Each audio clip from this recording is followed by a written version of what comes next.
Welcome to the Driveway Beers podcast with Mike and Alex. Thank you for joining us, and we hope you enjoy the show.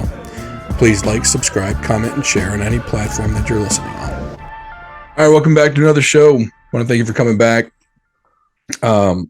Please like, subscribe, comment, and share wherever you're listening. If you want to rate us on the podcast platforms, that'd be great. Last review we got was a nice 1-star one. I think the guy said we actually made him dumber. Oh, so we're doing something for the community, right? I want to thank Cheers and Spirits in the Arnold Station Plaza. We're drinking Wild Turkey 101 tonight on this end. We got a guest on the other end. We'll get to him in just a moment.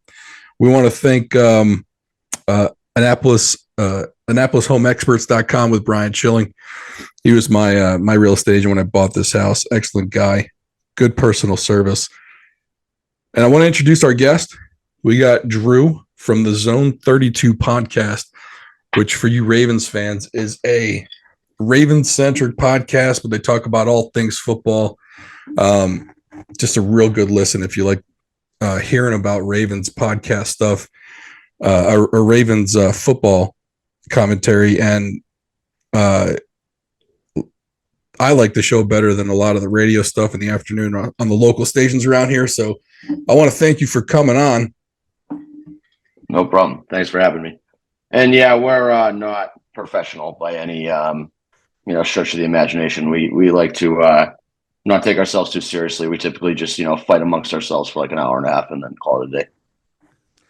We're finding these days a lot of the best stuff on audio is non-professionals. It's just guys that kind of get on and talk, and they talk like everyone else does in their basement or their or on their driveway. It makes more sense that way. If I was smart enough to be a professional football analyst, like I'd be on the NFL Network right now, or I'd be on ESPN. I wouldn't be doing a podcast for 200 listeners. So, I mean, that's you can't take yourself too seriously in that situation. Otherwise, people are just gonna be like, "Who's this fucking asshole who thinks he knows better than everybody else?" I think that's where guys like Jason La Canfora lose people. So. No, that guy's a fucking clown. I had a rant on him in one of our episodes. He went after the GM's wife and said some dumb shit about like people, being nice to her because that they wanted to be on like Biscotti and EDC's good side. And so we went ballistic on him. I mean, he's a fucking moron. He's always been a moron. He got fired from CBS because he doesn't know what the fuck he's talking about. So yeah, I mean that guy's a fucking absolute clown. Everything that comes out of his mouth is fucking wrong. So I'm going to come out with the hard-hitting question right off the bat. Okay.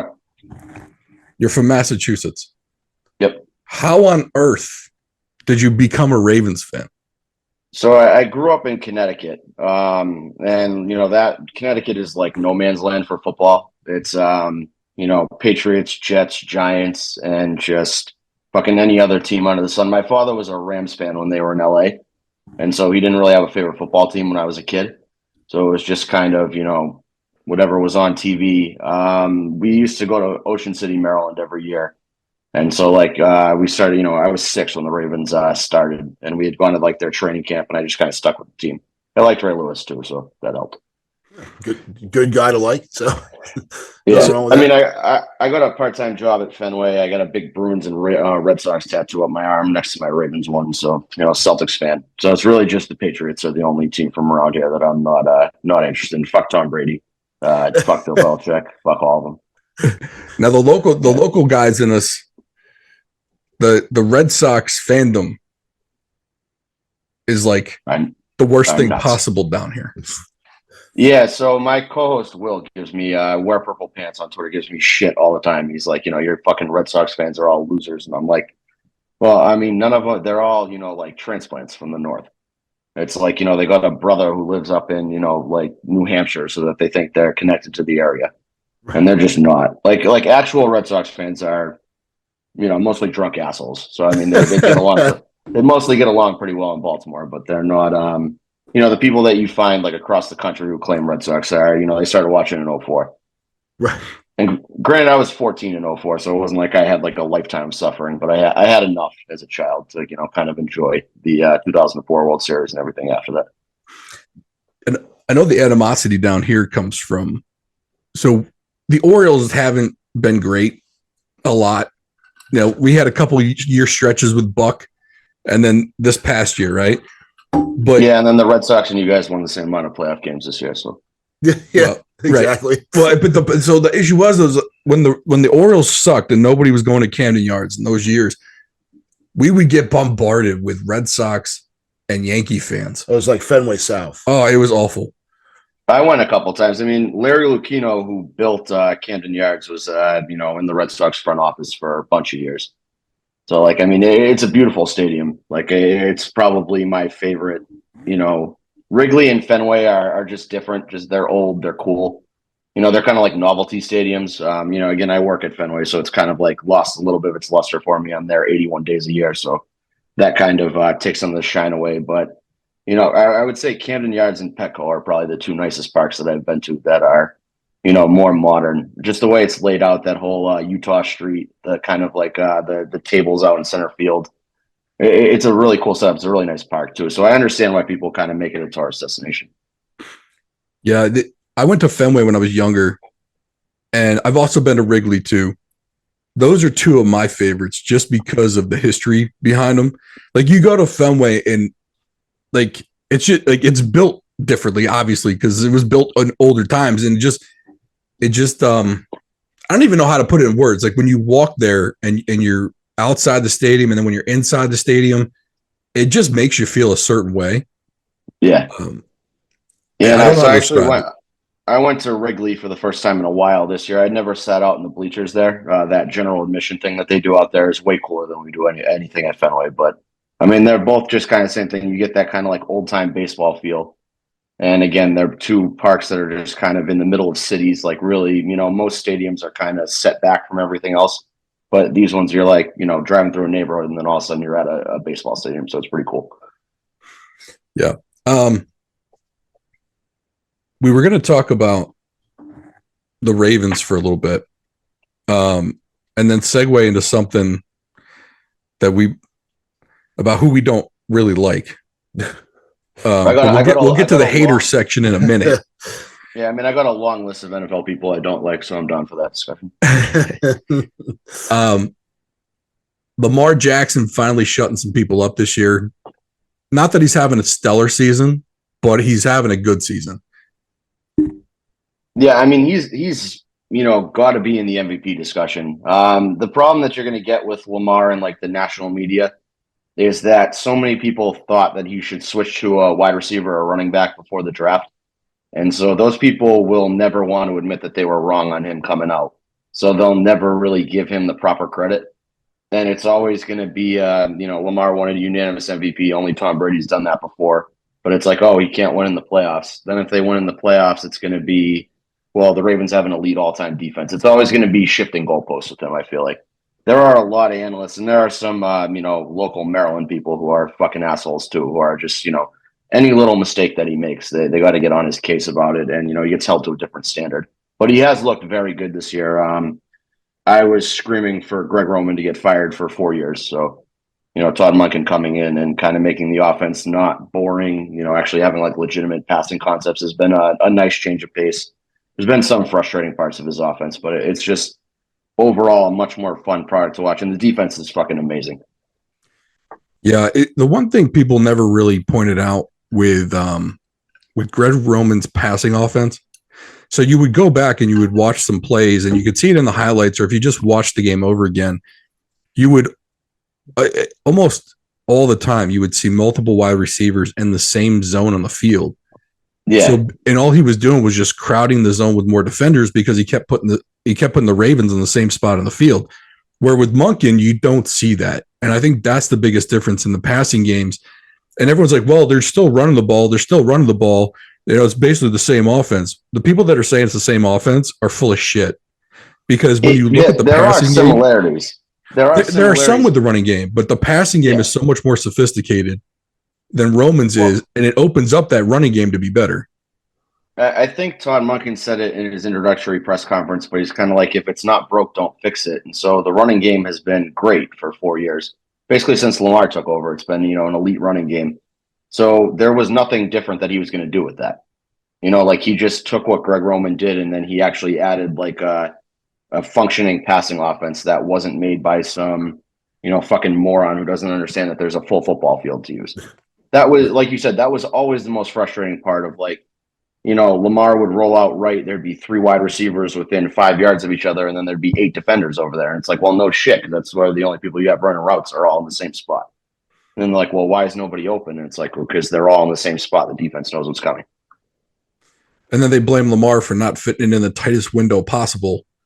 Yeah, and he was like forced so much with Roman to play hero ball, and it was almost like that, backyard scramble game where the offensive line is going to hold up for 3-4 seconds. I mean, that's just like an average NFL offensive line can do that, and then he'd just run around in circles and hope somebody gets open and look for that home run play.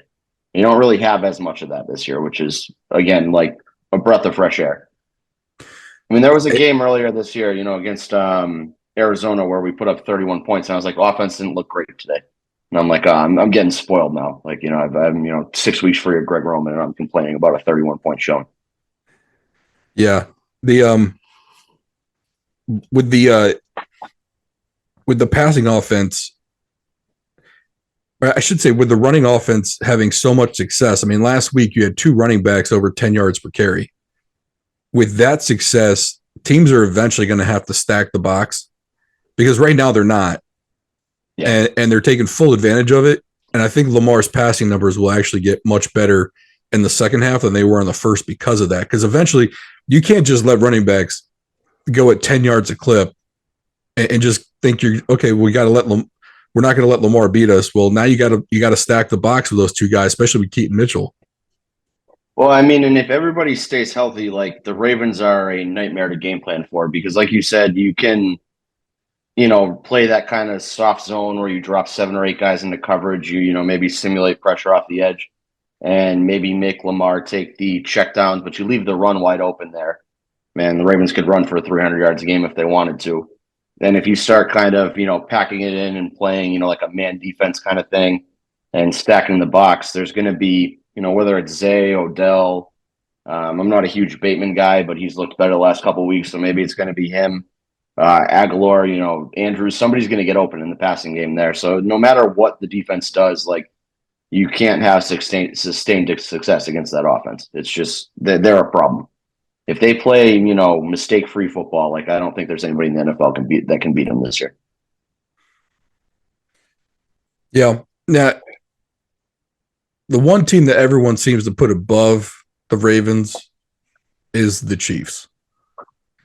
Yeah, and so to me, that's kind of like it's been the Chiefs conference, since Mahomes took over as a starter. They're always in the mix. They're kind of, you almost have to like unseat them as the, top team in the AFC. So, I mean, I'm okay with that. They're not a better built team than the Ravens. Andy Reid is a horrible father and a fucking moron when it comes to managing the clock. But I don't know. I mean, like, you never want to get in a situation where it's a 1-score game and Mahomes has the ball in his hand to end the game. And so, like, I understand why they get their praise, and their defense is actually pretty good this year. But at the same time, like, I think the Ravens are built to beat them. Jesus. I've had a little bit too much wild turkey too. So, have you tried this wild turkey 101 before? Oh, that's my go-to. That's my signature drink. So, yeah. I love it. We just did it by accident. Yeah. So the last one, we try to buy different bourbons. I'll pick something up. Alex will pick something up. The last one I picked up was spicy. That was rough. I usually drink it neat, but yeah, I couldn't even drink this neat. It was like, what was it? It's like 117 proof. Yeah, it was up there. So that's like what? That's like water to me. So I'm good Lord, what are you drinking? God damn.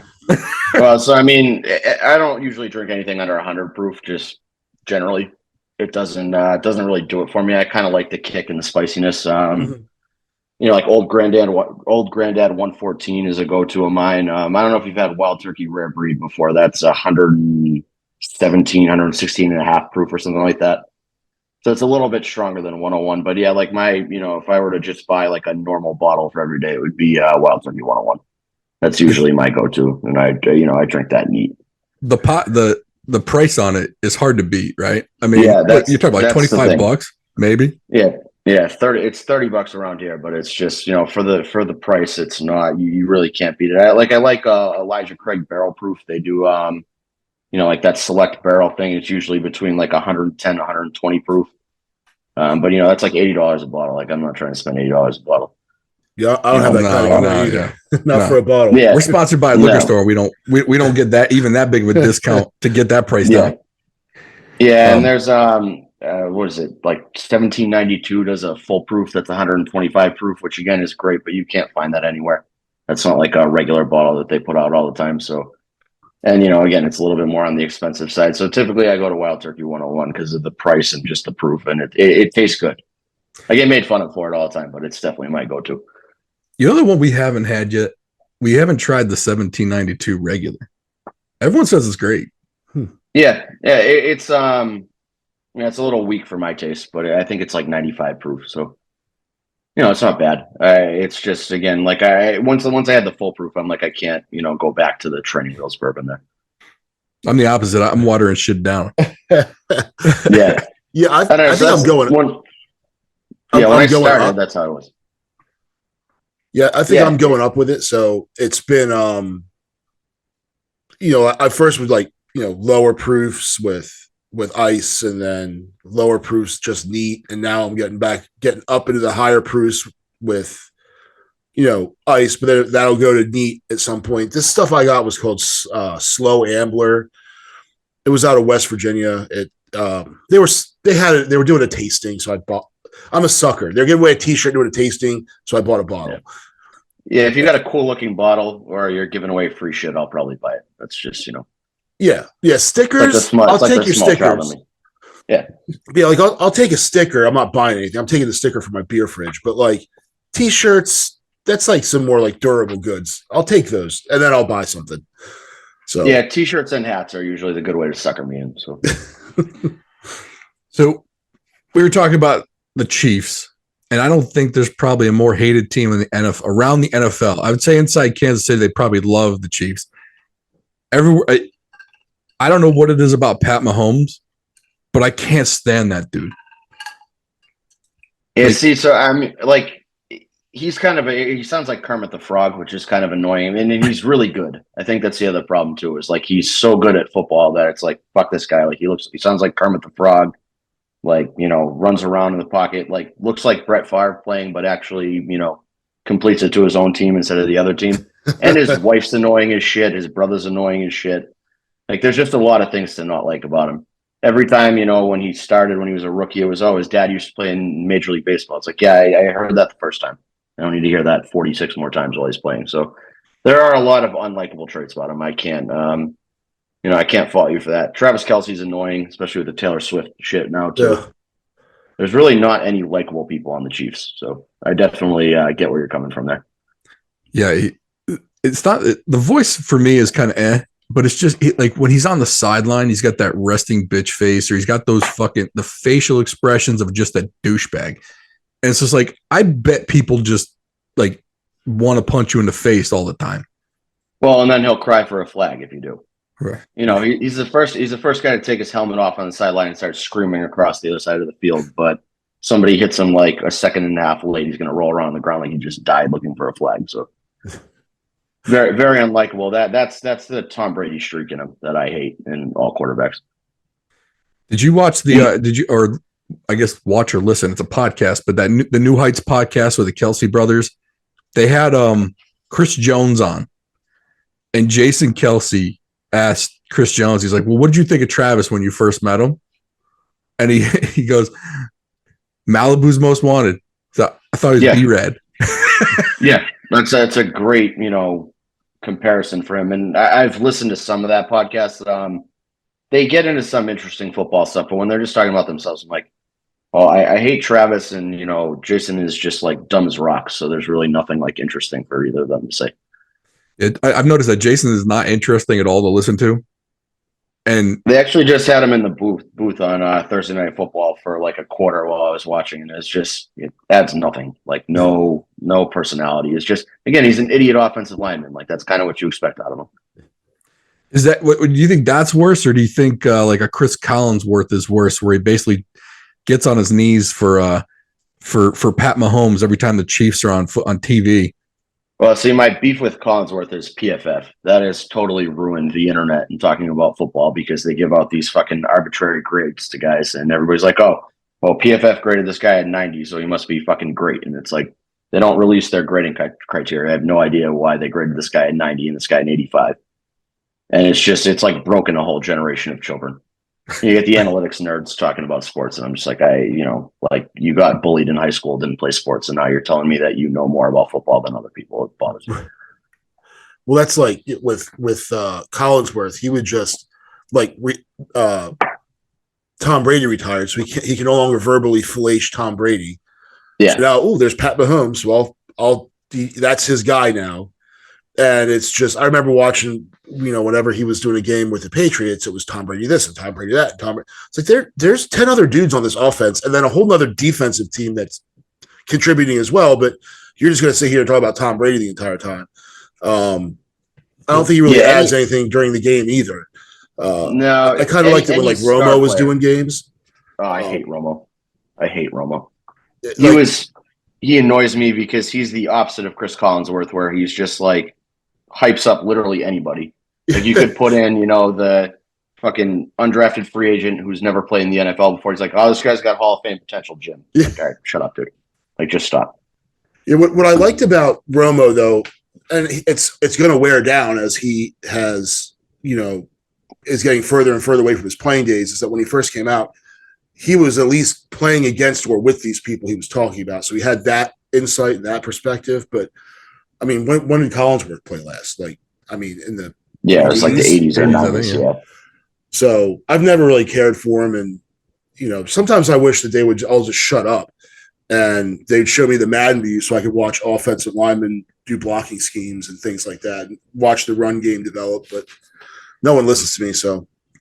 Yeah, like an all 22 kind of broadcast where you can pick what angle you watch a play from and zoom in on specific players would be pretty cool. So if you want to watch the offensive line, you can do that. If you want to watch like a wide receiver versus cornerback matchup and you don't want to hear the dumb noise in the background. I thought the Manning cast was going to be really good because I thought they'd kind of focus on more stuff like that, but they're even terrible. I find Peyton Manning like boring and Eli Manning boring. So I think the other brother's the smart one of the three of them. So, well, yeah, because he's the one that we know the least about, so he's at least somewhat interesting. You're like, what's this guy's deal? Your two brothers are Hall of Fame quarterbacks, and you're some fucking, like insurance salesman. Yeah. I remember one time they were trying to sell us on the fact that, Cooper's the most athletic of the three, but he hurt his neck, so of course that's what happened to him. If you he has some condition where if he gets hit, like his bones all break or just falls apart. It's like they all. I'm not sure what it is, but I got that too. It's called old age. Yeah, or it's called not knowing how to take a hit and not being athletic. But they try to hype him up like he was, he was going to be the best of the three, but it just didn't work out for him. It's like I'm just not buying it. Isn't his kid the one who just committed to Texas too? So I mean, his kid got the athletic genes, but he didn't. Yeah, I'm not a fan of. There are really no broadcasters that I'm like, all right, I can deal with this guy. Kevin Harlan's fine because he's got the entertaining calls, but even like during the course of a game, he gets boring. Right. I tend to mute the game by like halftime typically. Yeah, that's not a bad idea. A lot of them I should probably do it too, but a lot of games I fall asleep during them. So my wife's like, "Oh, you're gonna go watch football?" Like, yeah, I'm watching football. And then next thing you know, I'm zonked out on the couch, which I'm still winning at that point. So, Yeah, see, my blood pressure gets too high. Like one thing goes wrong and I'm screaming at the television. So I can't fall asleep at that point. I'm too like jacked up. Yeah. But yeah, with the Chiefs and them, the whole, I've gotten so tired of just seeing them on everything. Before I never really cared. Like they won.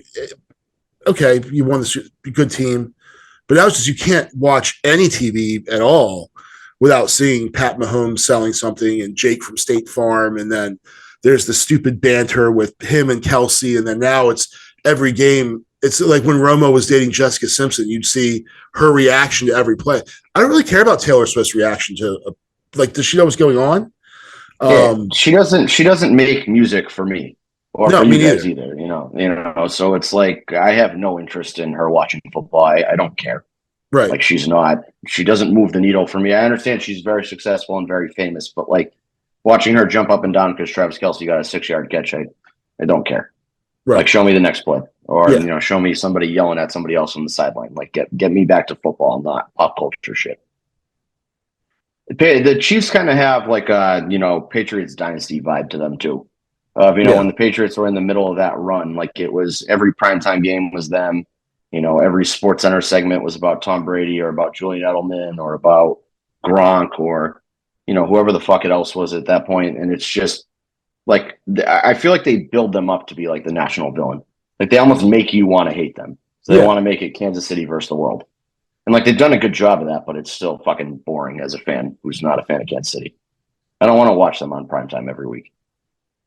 Right. It's like when the Cowboys were America's team, and I was born in Philadelphia. And my mom and dad were diehard Eagle fans, and like, no, they were not America's team. They were despised in 3 major cities in the East Coast. Like, but no, they were America's team. So it's just the Yeah, marketing that kind of, and it's throughout the league. It gets everything's just marketing, marketing, marketing. It's the game's almost a sideshow to, I think, a lot of people it's just a complete side. It doesn't matter what happens in the field. there are people who probably don't even watch football on Sundays, but like tune into Stephen A. Smith or Shannon Sharp or whatever morons talking that week to give their football takes, and they're like invested in the drama around football instead of the game itself. Like I'd rather just watch the game. Yeah. I find myself tuning out on most of those talk shows because they're all just, like forced contrived narratives of, I think early in the year it was, are the Ravens getting their money's worth out of Lamar? When that started, I'm like, why? Like, why are you doing this? Like, what do you gain from this stupid narrative? And then he comes out and throws 4 touchdowns the next week and they don't say anything. Yeah. Yeah. It's like when anything with the media, like they'll get something wrong.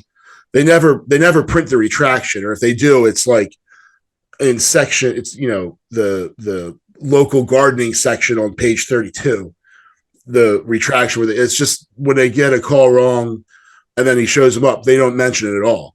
It's like that didn't happen. They talk, they'll talk about Travis Kelce and Taylor Swift. I mean, you're a local guy, JLC down there you could pull months of audio on him talking about how, the Ravens front office is going to botch this Lamar thing and he's going to walk. Team's never going to be good again. EDC has no idea what he's doing, fucking months, hours of this shit. And then EDC signs Odell, gets Lamar extended, drafts Zay Flowers. I mean, he picked up Jadeveon Clowney for next to nothing, picked up Kyle Van Noy for next to nothing. He's built this, elite defense. He got killed for giving up a 2nd-round pick for an inside linebacker and Roquan Smith and drafting Patrick Queen 1st overall. That 2020 draft got killed by local people for years. And now you got 3 guys who are looking at potential all-pro spots from that draft on defense. And there's never a retraction from them. It's always EDC's finally doing what he was supposed to. It's like, no, he's been doing what he was supposed to do the whole time. You were just too stupid to see it. Yeah.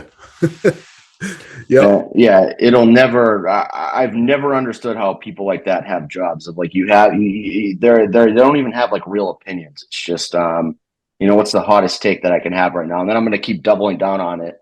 And when I'm wrong, I'm going to ignore that I was wrong. Right. They'll just switch on to the next thing, and they never get called out. It's that no one ever comes on and says, "Hey, you remember when you said this guy was nothing? You were talking like, picking up Roquan Smith or drafting Patrick Queen was a bit, and now look at him. No one ever defend your point. No one ever does that. No, or they just say, "Oh yeah, in the moment I was right, but now I'm wrong." Well, what the fuck does that mean? Like, that makes no sense to me. Yeah, I mean that's how sports radio used to be. Is that people would have hardline stances, and then they'd be wrong, and the callers would call in and kill them for weeks on end about it. Yeah, like that was fun to listen to, or listen to people on their heels, defending dumb things that they've said. But that just seems to have gone away for whatever reason.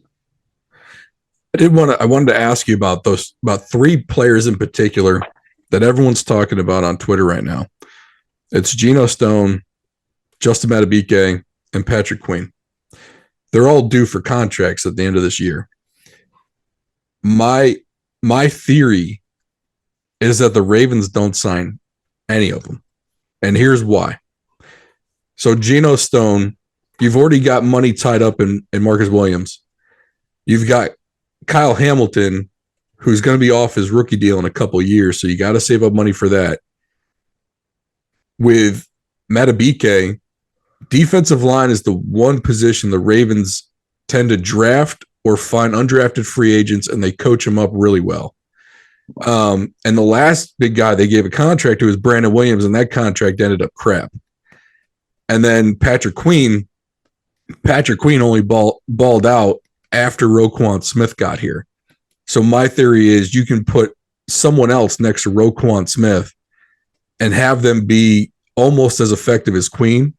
But Queen is never going to be worth the money to the Ravens that he's worth somewhere else. And if he just falls flat on his face because he's not playing next to someone like Roquan Smith, he's going to be proved to be not worth the money.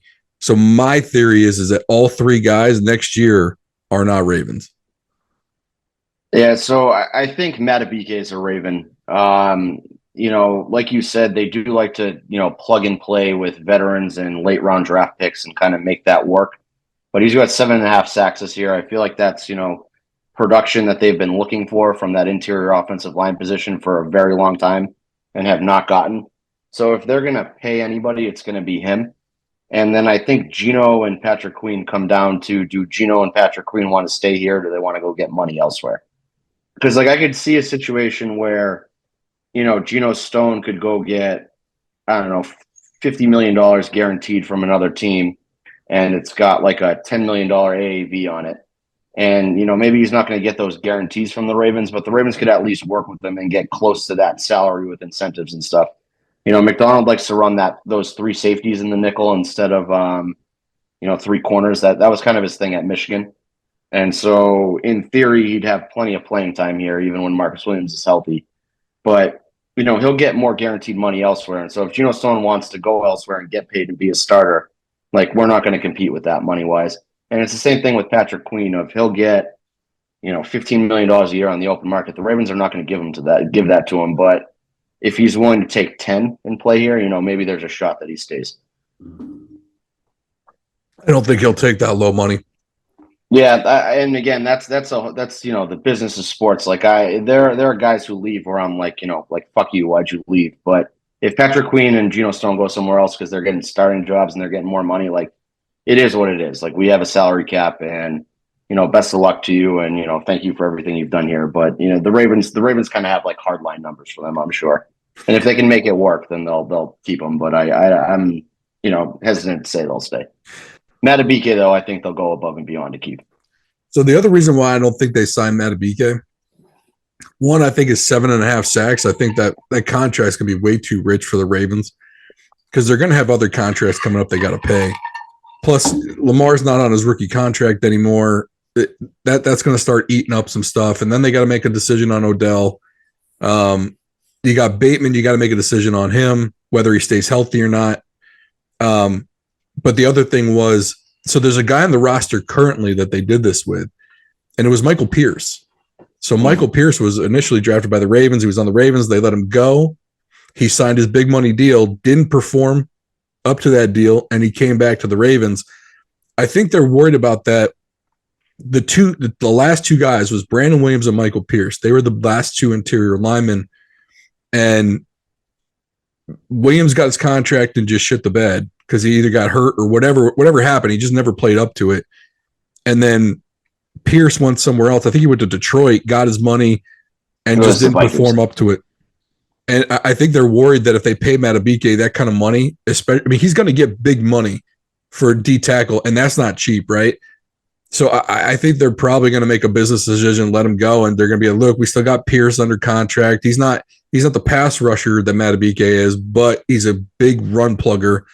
And then I think they're going to say, look, we probably got a guy or two because I think they have Travis Jones waiting in the wings. And Broderick Washington they paid, so.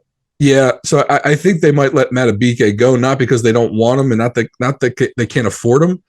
I just think the replacement cost, I think they're going to be able to save a lot of money there and maybe put it somewhere else. But that's just, I don't know. I think, again, looking into my crystal ball, I have no idea if I'm looking at this correctly or not. But if I was EDC, I would look at this as, Justin Matabike is the guy out of those three that I would want to keep and want to negotiate with myself and kind of not let the market get a hold of him. Yeah. Because again, the 7.5 sacks, and by the end of the year, that could be 10, 12, 15 sacks, depending on how things go. And then, Queen and Stone, you're kind of comfortable letting them test the market and seeing what's out there for them. Because, again, you got Geno Stone in the 6th round. Like, the NFL does not value safeties the same way as the Ravens do. And so maybe Geno Stone tests the market and doesn't get, that huge offer, and maybe he'll come back cheap. And again, same thing with Patrick Queen. There are teams who overpay for inside linebackers, but there are guys who are very good inside linebackers that are playing, year to year. So maybe you can get him to come back, and you give him like a 3-year, $40 million contract, and that's all he wants. I don't think that's likely, but you never say never. Right. Yeah, it'll be interesting to see what they do there. I mean, it's probably not the best thing to talk about. Only 9 games into this season. Probably just concentrate on this season, but it's always in the back of people's minds, though. I mean, it was in the back of my mind before the year that Patrick Queen might be a guy that gets moved at the deadline. I thought that they did need pass rush help, and they didn't get it. Chase Young was a real possibility, and that fell through. Apparently, I don't know how accurate this is, but that they were working on a deal for him and didn't like some of the medicals and didn't like the the draft pick return for him. And then I think they were kind of too in on Derrick Henry to really pay attention to like Daniel Hunter, who they would have to restructure his contract to make it work. But that was always before the year. I kind of had in the back of my mind that maybe that's where Patrick Queen gets moved. Is you're getting rid of a strength with your elite second inside linebacker, and you're going to fill out the pass rush room. And so I always kind of looked going into the season as Patrick Queen being expendable. Really good player. He played well before they got Roquan Smith. And then when you kind of limited his duties and sort of made him play in front of him, and you had Roquan being the guy who was in coverage, he really excelled. So fits very well. But you also drafted Trenton Simpson too, who I feel like might get a shot at that job next year if they don't pay Patrick Queen. Yeah. Let's talk about your podcast a little bit. Yes.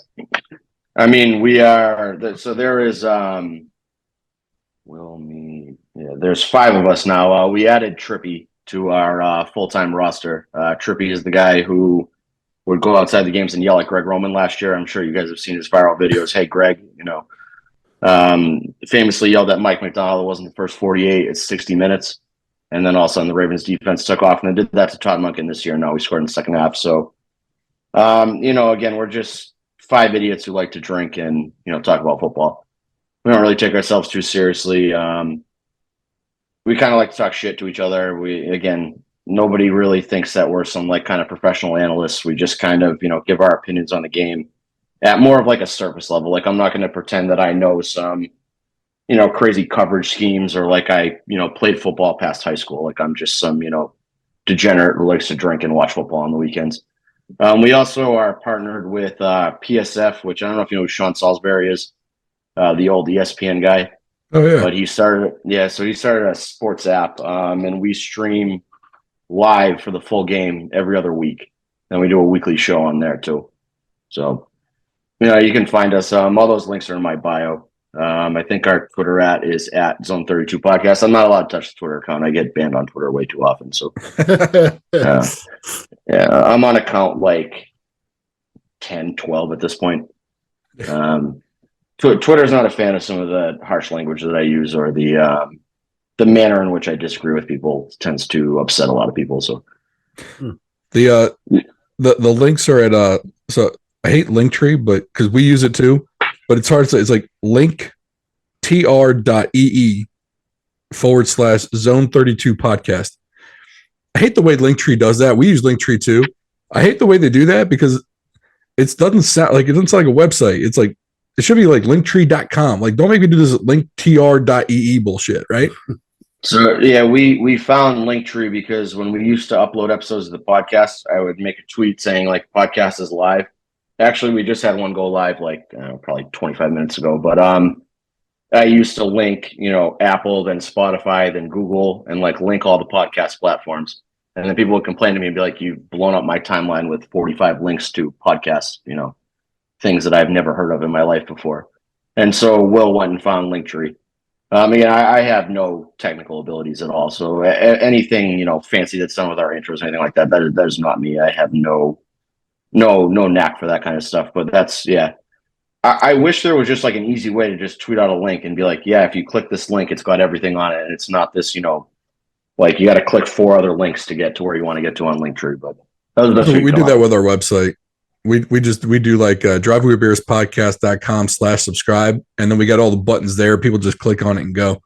It makes life easier, but everyone likes to see the Linktree thing. So we put that in the bio and all that other stuff. But, so yeah, we started off as a blog. It was Neutral Zone Infraction for a while. And then, we realized nobody likes to read shit that we write. Cause again, writing is boring. It's way easier than just talking to a microphone. And so we went the podcast route instead, but yeah, we thought about bringing the website back and just doing it through that. But that's again, way above my ability to grasp that kind of shit.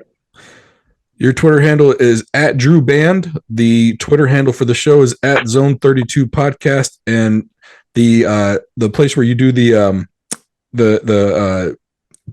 commentary for the football games is @PSF_app. We appreciate you coming on the show, man. No problem. Thank you for having me. All right. Well, that was Drew Band from the Zone 32 podcast. We want to thank you for listening. Go over to AnnapolisHomeExperts.com to go get in contact with Brian Schilling if you need to buy a home, and Cheers and Spirits in the Arnold Station Plaza. Appreciate you listening.